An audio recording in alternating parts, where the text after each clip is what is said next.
श्रीदेवी प्रथमं नाम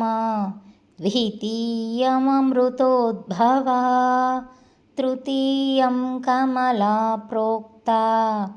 चतुर्थं लोकसुन्दरी पञ्चमं विष्णुपत्नी च षष्ठं स्यात् वैष्णवी तथा सप्तमं तु वरारोहा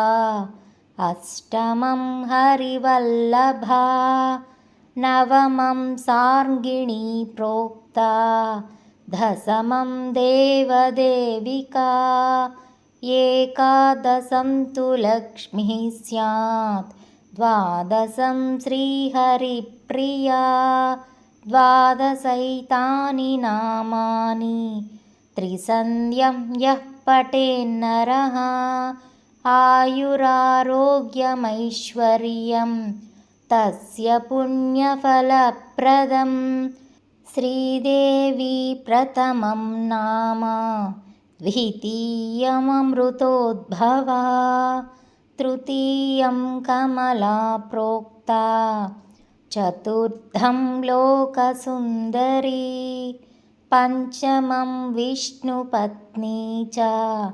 षष्ठं स्यात् वैष्णवी तथा सप्तमं तु वरारोहा अष्टमं हरिवल्लभा नवमं सार्ङ्गिणी प्रोक्ता दशमं देवदेविका एकादशं तु लक्ष्मीः स्यात् द्वादशं श्रीहरिप्रिया द्वादशैतानि नामानि त्रिसन्ध्यं यः पठेन्नरः आयुरारोग्यमैश्वर्यं तस्य पुण्यफलप्रदम् इति श्रीलक्ष्मीद्वादशनामस्तोत्रं सम्पूर्णम्।